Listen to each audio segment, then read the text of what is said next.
Retirement taxes, but this time with Roth conversions. We're going to bring back our good friend Barry, our guinea pig. Barry's the guy who wrote in on the YouTube channel, and we use some of his numbers they share with us to show you what his retirement taxes would look like if he just did the traditional, take Social Security at 62, take your pension, and then delay taking your your IRA distributions until you meet required distributions at 70. So we showed you the tax consequence there. This time we're going to start doing Roth conversions instead of taking Social Security. And we're going to delay Social Security till 70 and start the Roth conversions now. And let's see what we look like. It'll be interesting. So I am stoked. Had a lunch appointment with somebody. It went a little bit longer. I've been thinking about this ever since I did the last video on Barry, so retirement taxes for our friend Barry. So this will be part 2. So welcome Heritage Wealth Planning YouTube channel, my friends, a place where you come to learn about taxes and retirement. And I cannot wait to dive into this. So let's go. All right, so let me minimize. Don't forget to subscribe. All right, so remember, we just to reiterate for folks who are new to us, Barry wrote in, I guess, I don't know if that's his name. His name is, he says Sather Barry. I'm presuming Barry's his first name. I'm single, looking at effective tax rate of 23%. He's turning 62 next year and hoping to retire. He's got a small pension working for the post office, about $20,000 a year. He's got $350 in his 401k and Social Security at $20,000 a year. And I'm presuming that's when he hits 62. All right, so if he took it early. So again, we got pension at 20, Social Security at 20, both at 62, and $350,000 in his 401k. All right, so let's go over to my spreadsheet. And I already put some numbers in here. And this is available. I'll put a link on here. But again, it is available on my website at Heritage Wealth Planning. And I will put a link. Just click on that and you can run these numbers to get blue in the face. All right, so a couple things going on here. As you can see, already kind of pre-populated some stuff. We got an income need of $40,000. And the reason I say that is because Barry said he has pension of 20 and Social Security of 20. And he said he wasn't, at least he insinuated he wasn't going to touch his 401k until 70. Which tells me he needs about $40,000 a year in income. And that may or may not be true, but we're going to go with that. So that's our income needed, $40,000 a year, of which $20,000 is going to come from his pension that he'll take at 62, but he still needs a gap of $20,000 because I'm going to say we're not going to take Social Security until he hits 70. All right.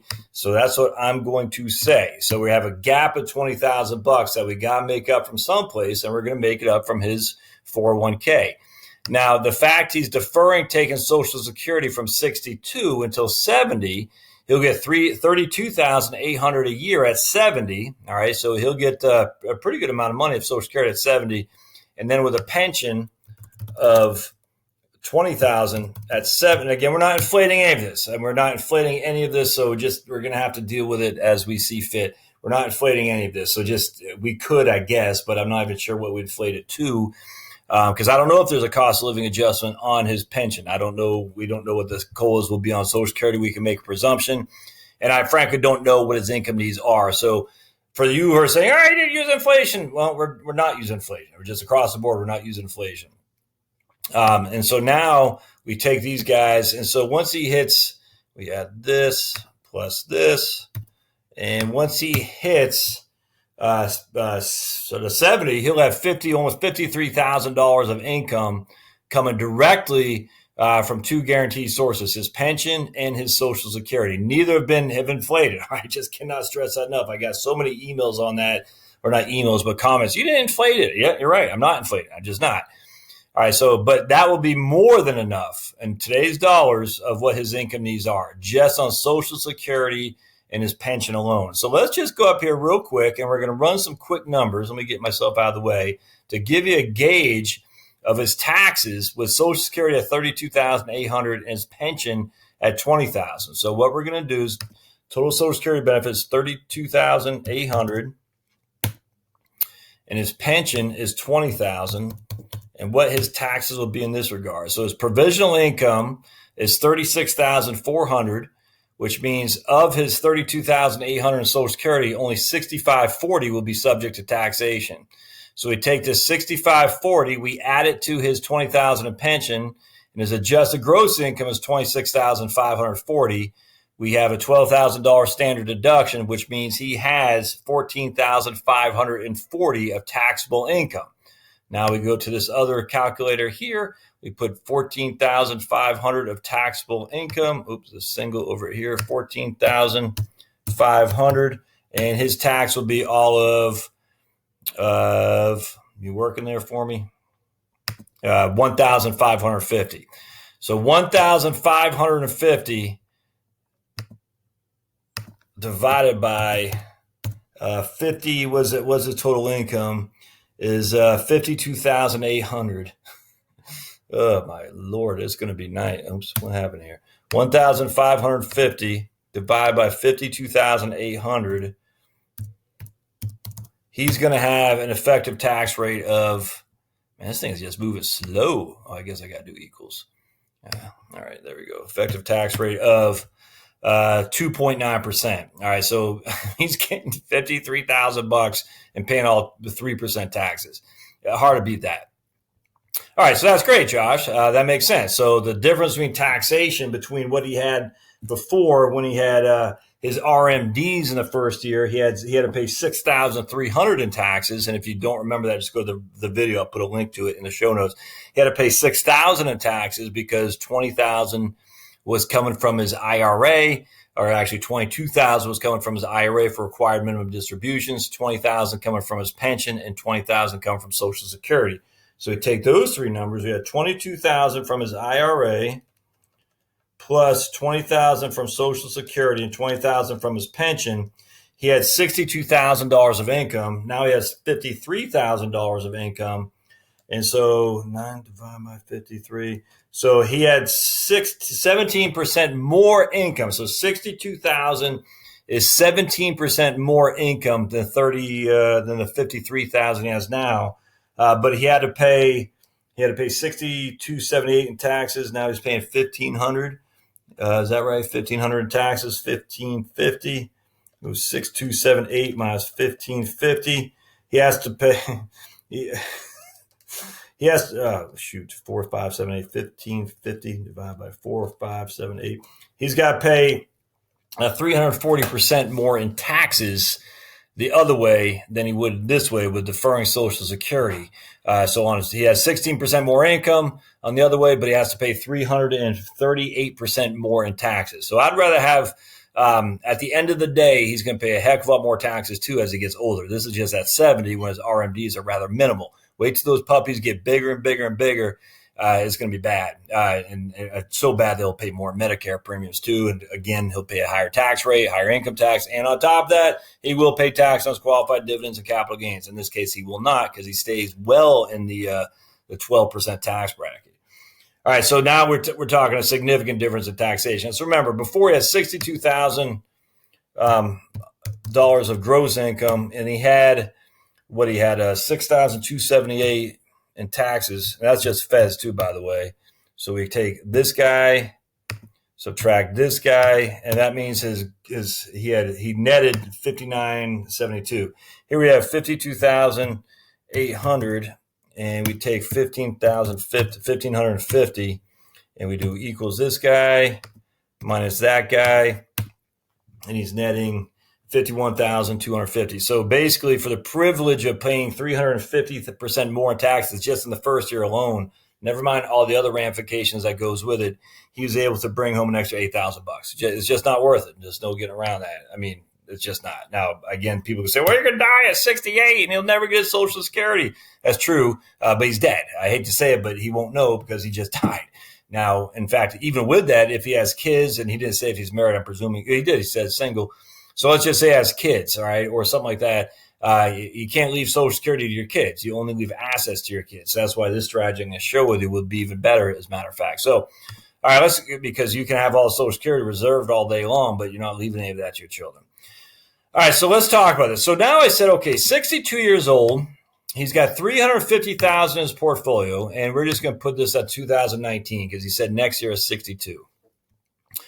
What we're going to do is we're going to take $50,000 a year from his portfolio, of which 20,000 is going to go to this gap, because remember, he needs an income need of 40,000 and he only has 20,000 going from his pension. So he's got to make up the 20,000 from some other place, and we're going to have it coming from his portfolio of, again, right now it's 350,000. All right, but we're also going to take 30,000 a year and convert it to a Roth. All right, so we're going to take 30,000 a year, convert to a Roth, 20,000 he's going to spend. Now, I haven't done tax on that so far, so we will in just a second. So now his taxes or his income will consist of his taxable, what he's got to look at paying taxes, 50,000 in IRA distributions and 20,000 of his pension. All right, so we're going to run that number in just a second. Now, of that 30,000, we assume that he's going to get, again, 7% a year. We've made a 7% a year assumptions before on the $350,000 for his 401k that he has today. We're just want to compare apples to apples. We're assuming 7% a year he's going to get. So what we do is we simply say, okay, he's got 9 years, 62, 63, 64, 65, 66, 67, 68, 69, and then when he hits 70 years old, and that's when his RMDs kick in. So that 30,000 there will grow to 55,154 tax-free when he hits 70. I just go down 1 year. So in 8 years, 7 years, so you can see where we're going there. So at the end of the day, he'll have roughly $350,000 that he's moved from this $350,000 portfolio into a Roth IRA. And now at 70, there will no longer be any required minimum distributions whatsoever. There won't be any. So I just want to reiterate, he's taking $350,000, he's moving $20,000 a year over to here. So it's going to reduce that amount, that IRA balance by $20,000. But he's also taking $30,000 a year and he's converting it as well. Okay, so you see where I'm going with this. Let me just make sure this number is right. Yeah, okay, good. So he's taking $30,000 here, he's converting it over here where he's getting a 7% rate of return. So we do that for all these years, and when he hits 70 years old, he has $352,000 in there. Now, on top of that, so once he takes the $50,000 out, as you can see by my thing up here, we have I-32, which is this $350,000. That's a sell for $350,000 minus the $50,000 he's taken out. So we're going to take it out at the beginning of the year, and then the remainder is going to grow at 7%. That's what that shows you. So we have $350,000. The 1st of January, we pull $50,000 out. $20,000 goes to spending. $30,000 goes to Roth IRA conversion. And then the rest gets a 7% rate of return, and that sucker grows to $321,000. That's what we have left, and we just do that each and every year until in year 70, or at the end of year 69, he's got $52,000 left in his IRA. Now, on a $52,000 IRA divided by 27.4, his RMD will be roughly $1,800, $1,900. And so you can do whatever you want. So you can convert the whole thing. You can do at this stage. I don't care. I just want to show you what we're looking at come year 70. That he's got $352,000 in his Roth, $52,000 left still in his traditional 401k or IRA, and he's just living solely on his pension and Social Security, which is well more than what his income needs. In fact, more than 25% more than what his income needs are, because he has $52,800. He only needs $40,000. And let's calculate it out. We have $12,800 divided by 40,000. That's a 32% more increase in his income than what he needs, because Social Security and his pension, and he pays a whole lot less taxes, and there's no reliance on the market. And again, he doesn't have to touch any of this. So this $352,000. I mean, that sucker could grow for another 15 years. So let's just say 352. Well, I guess we can do it here for y'all to see. We're going to take this guy, and we're going to times that by 1.07, and we're going to do it for, let's just say, 15 years. So for 15 years, that's almost $1 million tax-free, my friends. That's fantastic. That's almost $1 million tax-free without blinking an eye. All right, that sounds good.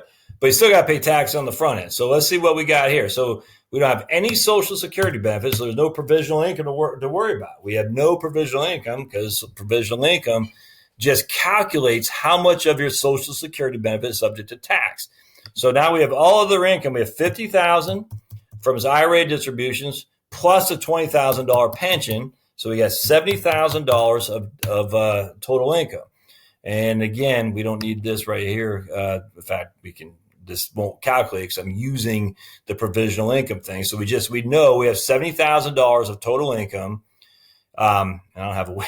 I forgot I got that using this $35,100 for provisional income. We don't need that. All right, so we got $70,000 total income. We have $12,000 as a standard deduction, and that gives us, we know what it's going to be, but I'll just run it here anyway, minus that.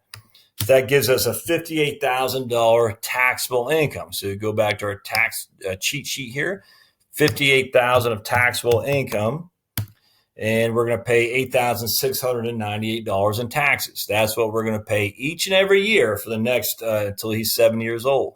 So let's go back. We're going to pay $8,600, and that won't change. I mean, well, it could actually would change a little bit, be less, simply because the tax brackets are inflated. But again, we're not inflating anything. So in reality, that'll be less each and every year because of inflation of tax brackets. But we're not inflating anything for anything across the board. The only thing we're using is return numbers on the investment portfolio, and that's it. So what did I say the taxes were? So he's going to pay $8,698 in federal taxes. All right. So now he's going to pay $8,698, and we're going to do that for what, 8 years, right? 62, 63, 64, 65, 66. All right. So if we're going to do that for 8 years, it was 8 or 9. We got, let's see, 1, 2, 3, 4, 5, 6, 7, 8 years. Okay. So it's for 8. So he's going to pay, I keep forgetting to do the stupid, there we go. So he's going to pay $69,000. We'll just say $70,000 in taxes between now and when he hits 70. After that, he'll pay all of, what do you say, $1,500 in taxes, $1,550, and we'll say he lives another, we'll say 15 years times 50. I keep forgetting the. There we go. Yep, 1,550 times 15. So in that case, he's going to pay. So total taxes in this scenario is going to be this plus that equals, I screwed that all up. I got it. Hold on a second, my friends. Total tax is going to be equal this plus this. He'll pay $93,000 in taxes from 62 years old to the time he dies. We have him die in 85. $92,000 a year in taxes. So we'll divide this. I know it's a lot of spreadsheets, calculations here. I think and we're going to divide that by 62 minus 85 minus 62 is 23 years. And if I'm off a year or two, that's fine. So he's going to pay $4,036 in taxes on average. Now, the problem that we have here is we already talked about when he hits 7 years old, he's going to pay $6,278. I mean, it's going to go up each year. Each year is going to go up. I don't know what it will go up to because we don't know the portfolio value, but we know for a fact it's going to go up. Why? Because the required minimum distribution divisor goes up. It's 27.4 the first year, 26.5. 25.6, and so on and so on. So each and every year he's required to take more and more out of his IRA. So we know for a fact that $62.78 he's going to pay in the first year will go up. So, but let's just say he's got $62.78. That's what he's going to pay. He'll pay that for 15 years equals times 15. And so he's going to pay that just right there alone, right? If we got that right? Yeah, $6,278. He'll start when he's 70 years old. And this is the worst case scenario, the best case scenario, excuse me. If he pays that in of itself each and every year until he dies at 85, from 70, he's going to pay more in tax just on that alone, or just on those RMDs. That's the best case scenario, assuming he doesn't have to pay any more each and every year, assuming there's no qualified dividend tax, assuming the tax brackets don't go up, assuming Medicare premiums don't increase. Now, he only has to pay $1,070 roughly the first 8 years. So it would take $1,070 times by 8. All right, so now we do this equals that. Get out of the way. Plus this. I mean, so the best case scenario he's paying $10,000 more. It's crazy. I tell you. And we're going to do that. What do we do? Was that divide by 23? Is that what we did? I think. Let's make sure it's 23. Yeah. All right. So he's paying, that's 15% more taxes. How do you know? Because you take 102, you take this number right here, subtract by this number, and then divide that number. So I will show you. We go equals this minus this. And then you got to actually, what we got to do is we got to put these little things right here. And then we divide by this. And we'll see what his is 10.6% more in taxes, not doing this strategy we're sharing with you here alone. And again, that's the best case scenario. It's going to be worse because as each and every year grows, or that he increases, his age grows, I should say, he's going to take more and more and more out from his IRA. So the best case scenario is he pays 10.6% more. And that's not even including any of the other tax stuff that comes with it, like I said, Medicare premiums and whatnot. So now the risk is, of course, what if he dies? I hate to sound morbid, but he's single. So who cares? I mean, we don't want him to die. But if he's been working at the post office, I don't know if he's a letter carrier or not.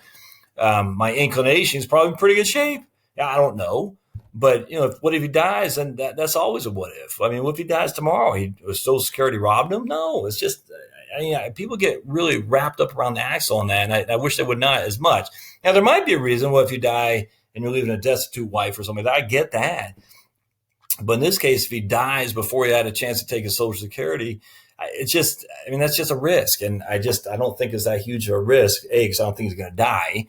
And B, if he did die, he doesn't know. So anyway, this is pretty interesting to me. I love this kind of stuff because it just shows you was just a proper plan. And we're not even talking state taxes here either. Don't forget this right here, this IRA that's now a Roth. I probably should have written Roth up here. Is not subject to income taxes from the feds either. Now, if you lived in Maryland, or I think Maryland?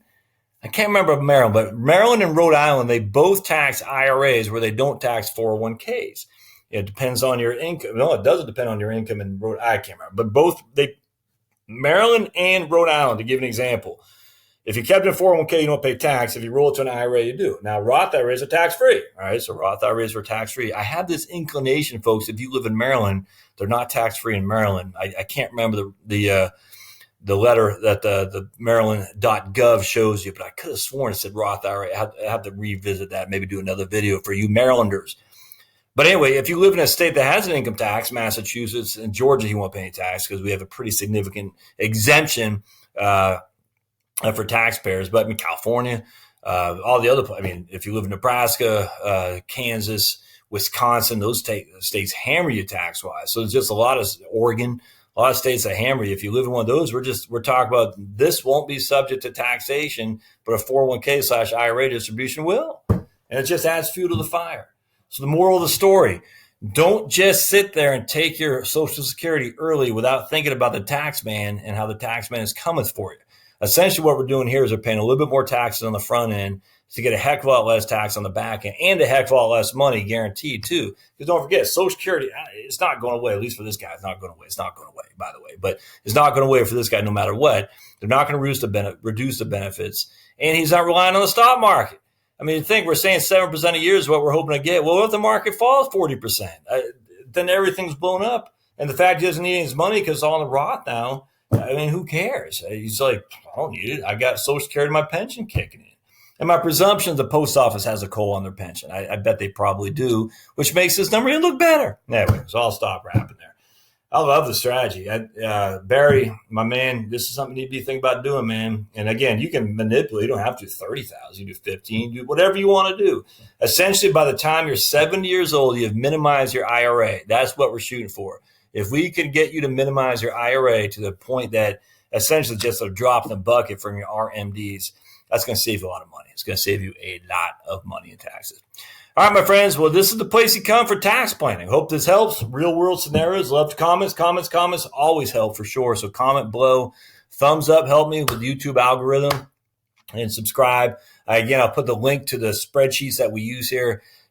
I'm not rocket science. So if you're a spreadsheet guru and you say, comment, but whatever. Just constructive criticism is fine. If there's an error that we're making or I'm making, I'm fine with that. Don't be an a-hole though. Just say, hey, you might want to think about this instead. I'm absolutely comfortable with that. But I see some of these videos where people do, and people just hammer these guys. I'm like, that doesn't help anybody. If you see an error, then suggest the error. I was watching a guy talk about a solar panel. Now, if you're not familiar with solar, it's called a photovoltaic, PV panels. And anyway, so this guy had just his numbers are wrong. And I just pointed out, hey, you might want to revisit what your PV panel is actually going to give you on a regular basis, because you're not getting 300 watts on a consistent basis on your photovoltaic panel. It's just not happening.